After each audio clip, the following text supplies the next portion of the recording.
When I first read the phrase, forbidden triangle, I thought of tourist traps and paperback mysteries, the glossy kind left behind in airport seats. I didn't expect it to rearrange the way I think about curiosity or to leave me staring at a locked wooden chest in my professor's office, as if it were breathing. I'll start with the part that makes people lean in. There is a photograph that should not exist. I held it. I wish I hadn't. I'm not a paranormal investigator. I'm not young, either. I went back to college in my 40s after 2 decades of jobs that paid the bills and ground the gears. Warehouse. UPS. A school district custodial route where the light switches stuck and the boilers coughed. Going back to school meant late-night reading at our dining table while my wife fell asleep on the couch to a home improvement show. It meant writing papers with a coffee mug warming my knuckles and one dog under my chair. It meant choosing the classes that promised substance over spectacle. I wanted real stories of how people build meaning and hold on to it. That is how I ended up in a seminar called Cultural Legends and Their Lived Worlds. The professor, Dr. Montgomery, had the kind of white beard that doesn't look like an affectation and a weathered face that said, "I've stood in a desert and waited for the sun to tell me the time." He spoke softly, like someone who had learned that quiet draws people closer. He challenged us to treat legends not as lies, but as tools.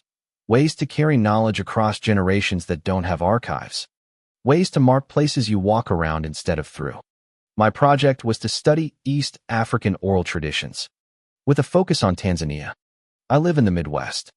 Tanzania meant maps and daylight I'd never walked in. And it meant hours in the library where the HVAC rattles like an old pickup. The stacks gave me plenty of facts about broad-stroke histories. Post-colonial politics. Languages like Swahili rolling vowels like pebbles in a stream. What I couldn't find was what I actually needed, the kinds of stories that live in kitchens and near fires. The things grandparents say with a hand on your shoulder when you're about to make a mistake. So I did what I tell my kids I hate to do. I searched the internet. If you're over 40, you know that some websites feel like old shoeboxes web pages from the late 90s with colors no one would pick anymore. Hit counters clicking up like gas pumps. On one of those I found a name I'd never seen in any book, the Beija. Not the Hadza or the Maasai you know from nature documentaries. Beija. Spelled out in a fat gray font. The site said they were a small tribe in southeast Tanzania. Intensely private. Hostile to outsiders. And gone by the 1970s. What the site gave that no other source had was the term, a restricted landscape their elders called the Forbidden Triangle. The Beija didn't worship it. The page insisted. They feared it because older generations had crossed into it and come back broken or not at all. The website offered one more detail that shouldn't have mattered but did. In the early 1960s, an outsider had convinced them to answer questions about their lives and their borders. The translation was partial. The answers careful. And everything hinged on the triangle. Do not go there. The elders had said. Have you ever heard of the Beija? I asked Dr. Montgomery after class, expecting a shrug. He didn't shrug. He looked past me toward the window, made a small sound in his throat, and asked me to hang back. When the room emptied, he closed the door and rested his hand on the back of a chair. I'm not sure I should give you this, he said, and then laughed in a way that told me he didn't actually find it funny. When I was in my 20s, I bought a book in a second-hand shop near Lake Michigan. The proprietor told me it had come in a box from a church basement. I read it, and then I put it away. I told myself I didn't want students chasing the wrong kind of heat. The wrong kind of heat. He led me down the hall to his office walls lined with books that smelled like paper should. Lamplight pooling soft and Goldan crouched to pull a cedar chest from under a credenza. He unlocked it with a key on a leather thong. The sort of artifact you wear if you feel sheepish about owning one. Inside were bound field notes and a paperback whose cover had cracked in the middle like a throat. It was published in 1988 by a printer in Dar es Salaam. The English serviceable but clearly translated. The acknowledgement said, in cautious, bureaucratic phrasing, that the volume was created to be read by certain Tanzanian authorities, security and anthropology both, and that its distribution was intended to be limited. The Beija portion was longer than the website's 2 paragraphs. It recounted the tribe's reticence and the elders' insistence that some borders are a kind of kindness. Then it offered a narrative, an account by a man named Tomas Alem, who claimed that he and two companions had crossed into that triangle in 1963. The editor had added only one comment above the story in a smaller font. The following is a testimony found among the effects of a deceased civil clerk from Dodoma. Its authenticity cannot be verified. It is included as a cautionary parable. I took the book home. My wife kissed my hair and asked if this was the one that would finally make me switch to an e-reader. I opened a beer and settled at the table in the warm lamplight, the dog sighing underfoot like an old accordion, and began to read. I will condense Tomas's biography, because his preface rambled like a man trying to remember a song. He said he had lived in Dodoma his whole life and worked in a government office that cataloged marriages and deaths, the names rolling onto forms like river stones into a basket. His two friends, she called one of them Hanno, a quiet mechanic, and the other Rami, who worked part-time at a zoo, had been fascinated by a rumor that someone had slipped past the Beija's guards and disappeared. A year passed without a trace. Tomas wrote that when a story sits with you that long, it settles under your ribs and turns sideways until you can't ignore it. They borrowed electric prods from the zoo where Rami worked, packed water and dried meat into a jeep that had survived too many dry seasons, and drove south and east. Tomas didn't list roads.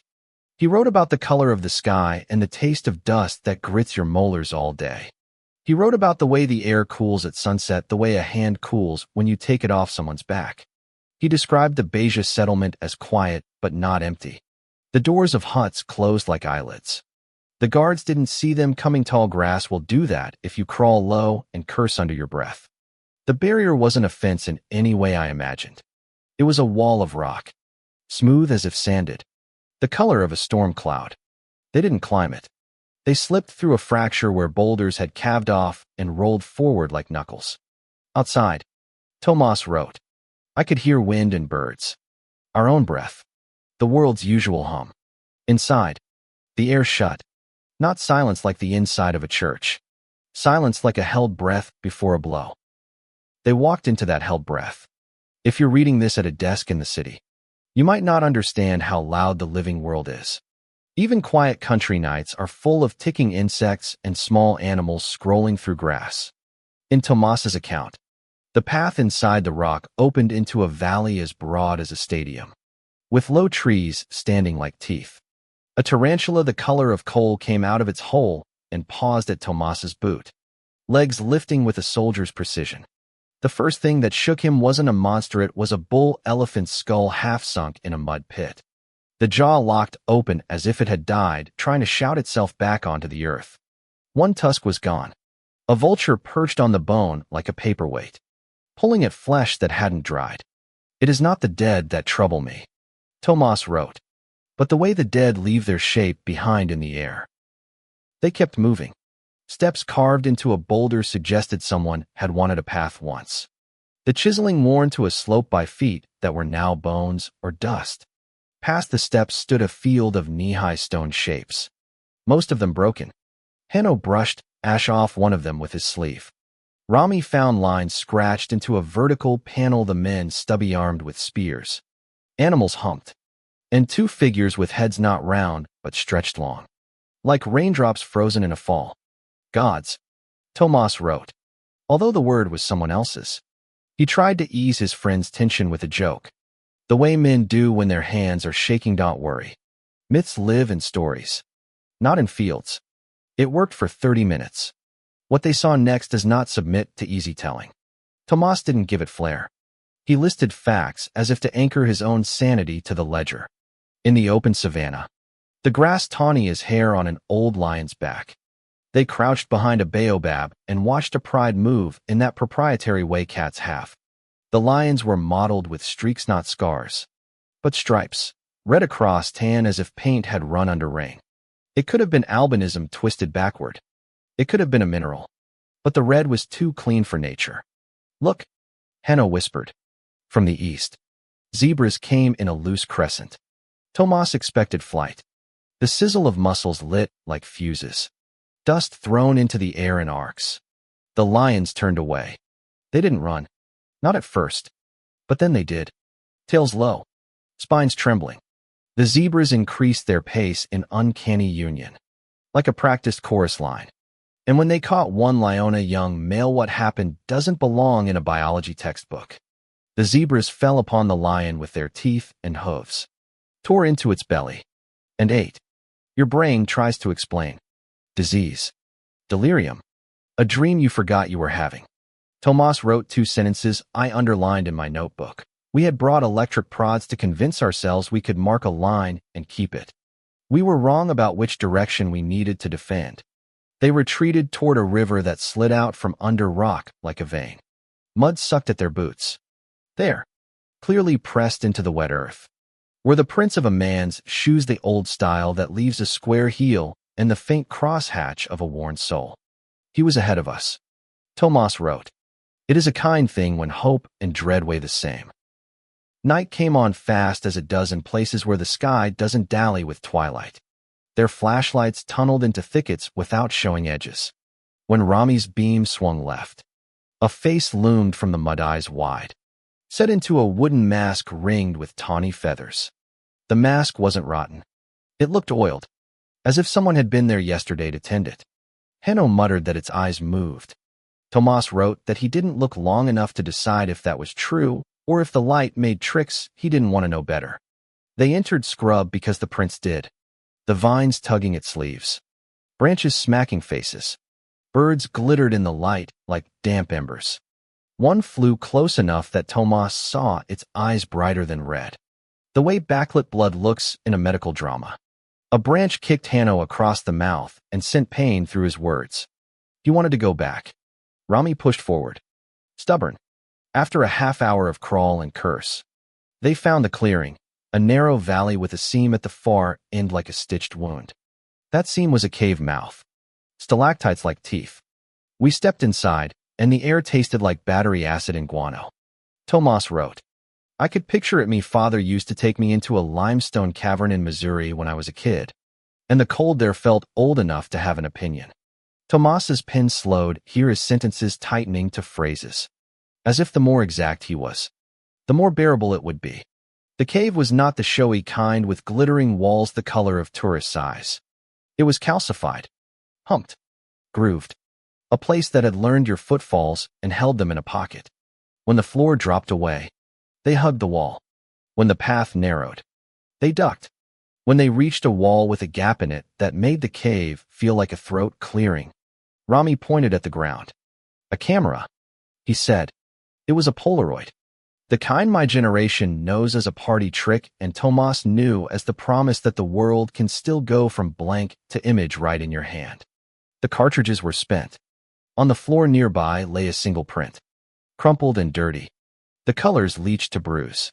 Tomas wrote this slowly, the way I read it, the way your mouth dries when someone says, "There's something you need to see," in the gap ahead. A thing hung down, not like a man rappelling, but like a spider finding air. It was the shape of a person, but thinner. The angle's wrong. The face all tendons and hunger. A second passed. Something spoke. Not a word in any language I know. It was a plea in the tone that works before grammar. "Help me. Please. I cannot be torn like this forever." There is a place where even people who don't believe in devils feel a draft in their soul. Hanno and Rami broke. They ran. It is an old instinct to flee the source of a voice that means to unmake you. Tomas grabbed the photograph. He said he felt the urge to stuff it into his mouth and choke on it, as if that would keep it from the world. He followed his friends through the cave's cold, out past the mask that didn't fall apart, past the river that made no sound, into the open where the air felt thinner, where the zebras were gone and the lions may as well never have been born. Men tell stories about themselves when they are frightened and call those stories courage. Tomas did not pretend. He wrote that they wept, each thinking the other couldn't hear. He wrote that when they reached their jeep, he could not stop shaking long enough to light a cigarette. He wrote that at home, he left the photograph on his kitchen table and then threw a cloth over it, as if it were a body. He wrote that he took it to a police station because he thought he should tell someone who could say the words adults use when they need the world to make sense. Protocol, jurisdiction, chain of custody. The editor's notes summarized what happened next. Tomas and his 2 friends gave statements. A clerk noted that the edges of the paper were damp from their hands. Within 3 months, Rami was found dead in his apartment. The gas oven on. A window cracked because people do not want to leave the world angry. 2 months after that, Heno walked into a lake at dawn when no one else was around to shout his name. Tomas lived long enough to write his account and then hung himself from a beam in his small house. His handwriting legible to the end. I read those pages twice and then walked around our block in the cold night air. The stars in our city are mostly imaginary, turned to haze by neighbors' porch lights and the Walgreens sign. But I could see Mars shining like a nail head. When I got home, I set the book on the table and stood with my hands on the chair back, the way Dr. Montgomery had, as if the posture itself could hold off a bad choice. The next day, I brought the book to his office. He didn't ask me what I'd learned. He asked how I slept. I kept thinking about the mask. I said, and about the photograph, and about the way the quiet started the moment they stepped in. The quiet is what gets you, he said, as if we were talking about a headache. He took the book as if it were hot and slid it back into the cedar chest. There are stories that don't want to be turned into seminars. I should stop here. If this were a normal paper, that's where I'd pivot to a tidy conclusion about cultural boundaries and the ethics of curiosity. But tidy is for kitchens and real estate listings. Tidy is not for nights where a man at a table, any table, in any country, chooses a door he can't close afterward. So I will tell you what I did and what I didn't.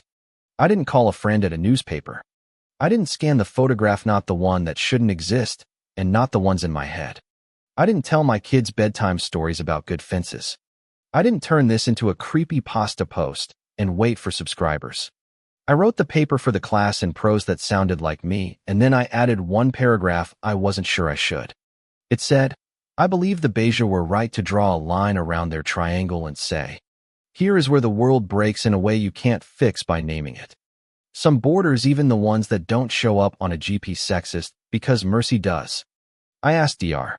Montgomery whether someone in a government office somewhere ever signed a form that said, destroy this volume. He said, with a small shrug, that occasionally clerks forget or defy or lose track, that the world is full of archives under beds. Then he said something I haven't stopped hearing. You will be tempted, because you're a good writer, to turn this into a story with a perfect arc. Don't forget that somewhere in the world there's still a hole in the rock that lets you into a valley where the air goes wrong. You know the way a thought will slide into your mind like a note folded into your palm. Mine said, count the costs. Count the costs. Not just to you, but to anyone who thinks your courage gives them permission. There's a part of me that still wants to go. Not because I doubt the story, but because the line between fear and awe is as thin as a blade. And men my age are drawn to edges. We've spent decades trading our time for paychecks. This year for next. We crave something that says, you are more than your tasks. If you feel yourself in that sentence, listen.